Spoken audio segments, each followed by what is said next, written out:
pas demander à la CEDEAO de vous faire tout. La CEDEAO ne peut pas vous mettre une femme dans la chambre et va vous montrer comment il faut la découcher, il faut la coucher, tout ça, lui enlever les habits.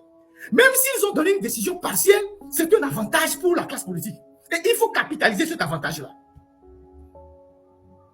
Il faut capitaliser cet avantage-là. Demain, si la CEDEAO fait une autre bêtise, on va le framponner. Parce que comme je le disais tantôt, la CEDEAO, ce n'est pas tout qui est mauvais. Vous avez cette cour-là qui n'est pas parfaite, mais qui fait un travail. Vous avez la CEDEAO, c'est une banque régionale qui donne beaucoup de milliards à des États. Vous avez la CEDEAO avec la carte d'identité que vous pouvez prendre l'avion avec de l'espèce. Vous avez la CEDEAO qui est stock alimentaire de sécurité pour la région. La CEDEAO, c'est l'interconnectivité de l'électricité.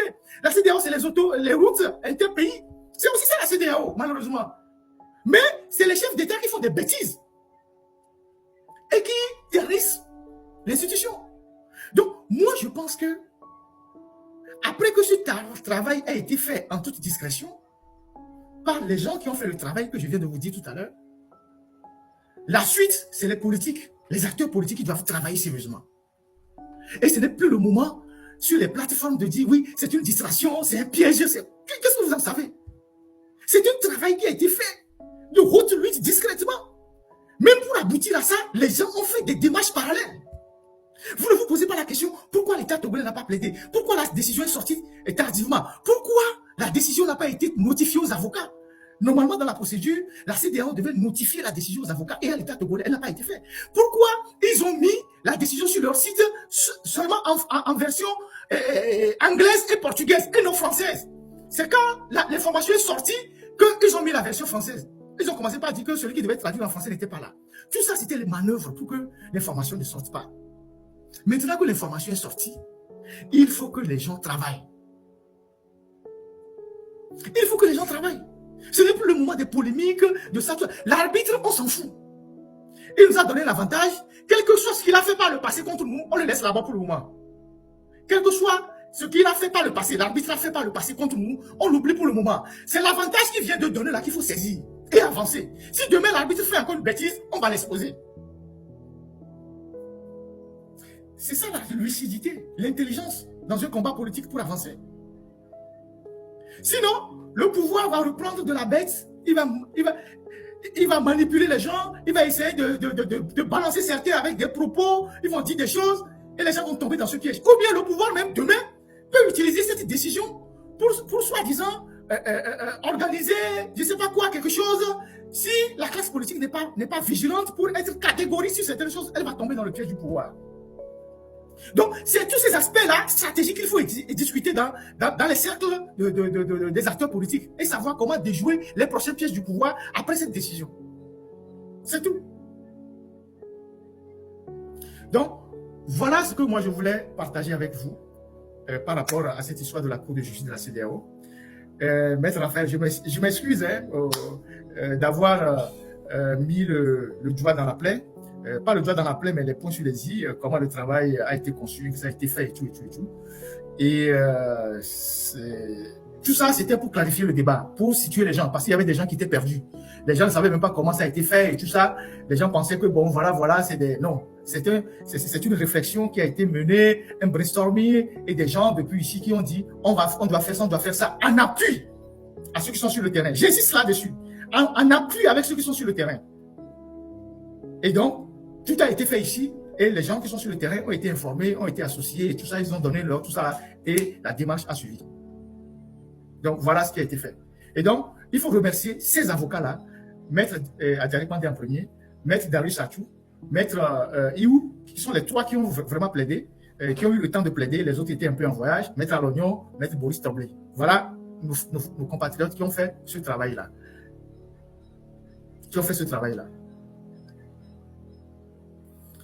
Et j'estime que pour le peu qu'on peut se comprendre, il y a des choses sur lesquelles on peut s'entendre au minimum, même si on ne s'aime pas. Comme on a fait ce travail-là et qu'on a renvoyé sur le terrain. Et aujourd'hui, ça a porté. Et c'est un travail collectif. Les résultats aussi sont collectifs.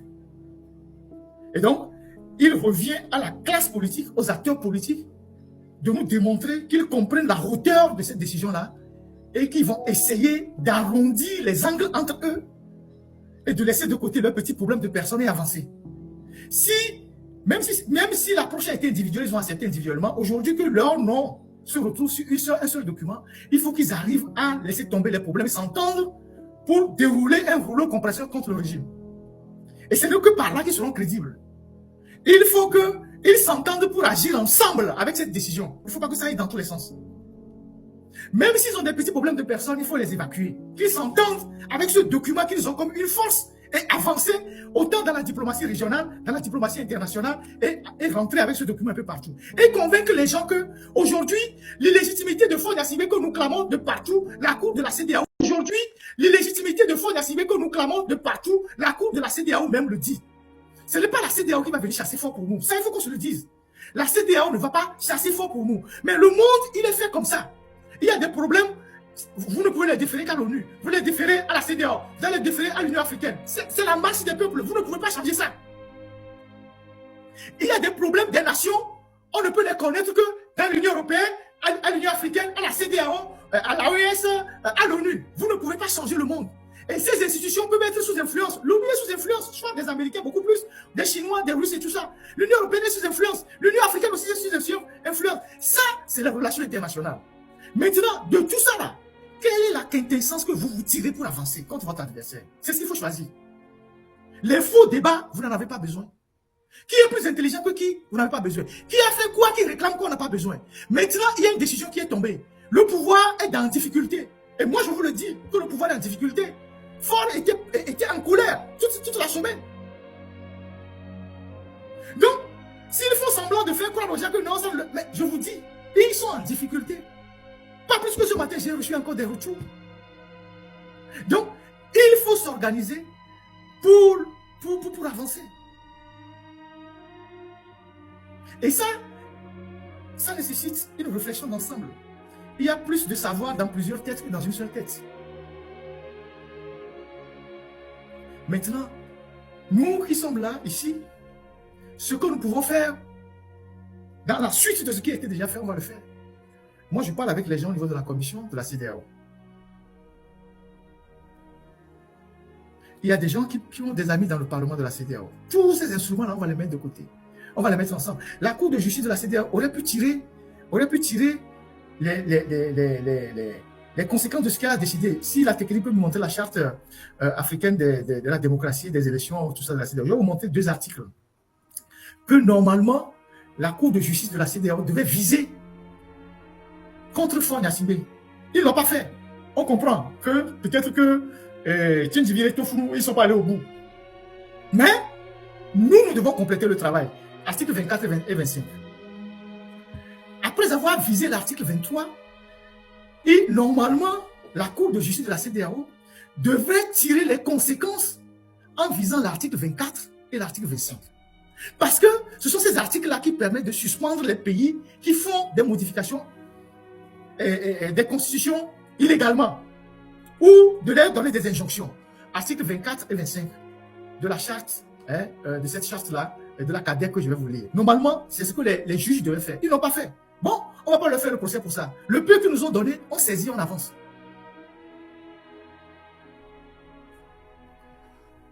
Article 23, voilà, c'est l'article 23 que les avocats ont invoqué. Maintenant, voilà, article 24. Donc, c'est la conséquence de la constatation de l'irrégularité de la réforme constitutionnelle. C'est ce que les juges devaient faire, mais ils n'ont pas fait. Je vais vous montrer l'article. Article 24.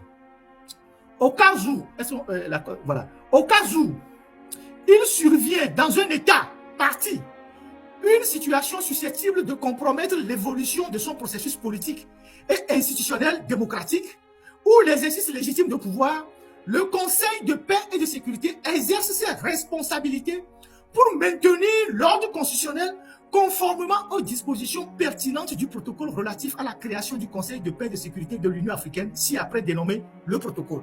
C'est la conséquence que les juges de la Cour de justice de la CEDEAO devaient tirer. Mais ils ne sont pas allés jusque-là. Mais maintenant, cette conséquence-là, c'est la classe politique qui doit la tirer.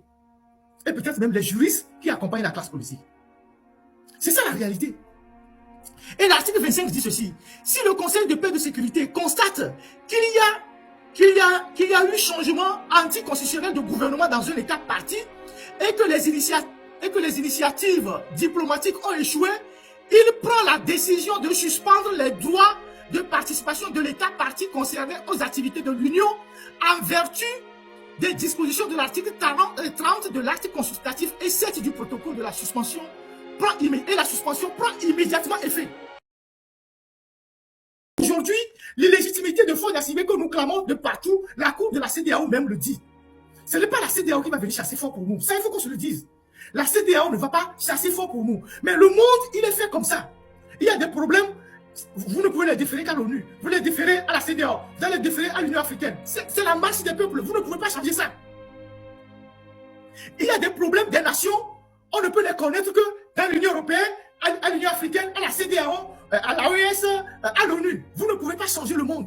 Et ces institutions peuvent être sous influence. L'ONU est sous influence, je crois des Américains beaucoup plus, des Chinois, des Russes et tout ça. L'Union européenne est sous influence. L'Union africaine aussi est sous influence. Ça, c'est la relation internationale.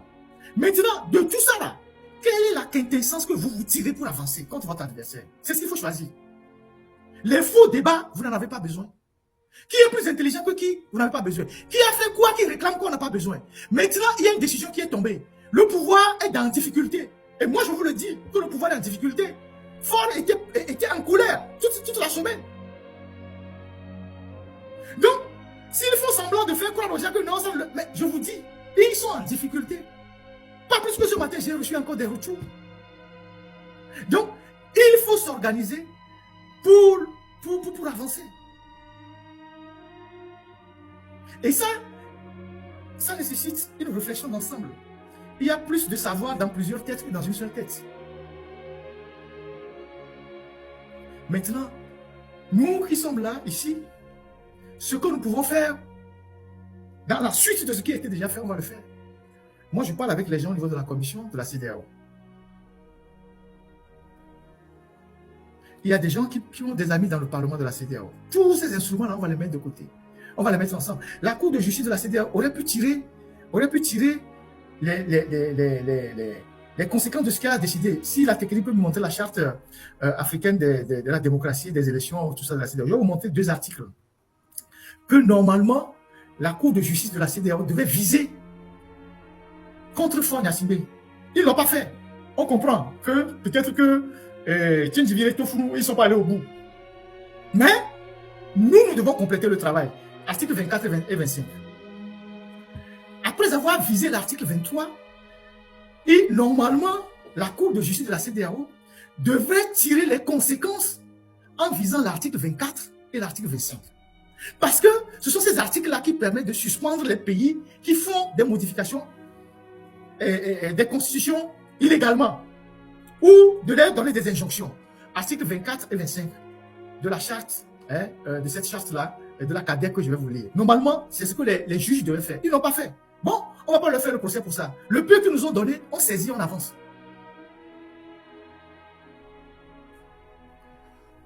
Article 23, voilà, c'est l'article 23 que les avocats ont. Maintenant, voilà, article 24. Donc, c'est la conséquence de la constatation de l'irrégularité de la réforme constitutionnelle. C'est ce que les juges devaient faire, mais ils n'ont pas fait. Je vais vous montrer l'article. Article 24.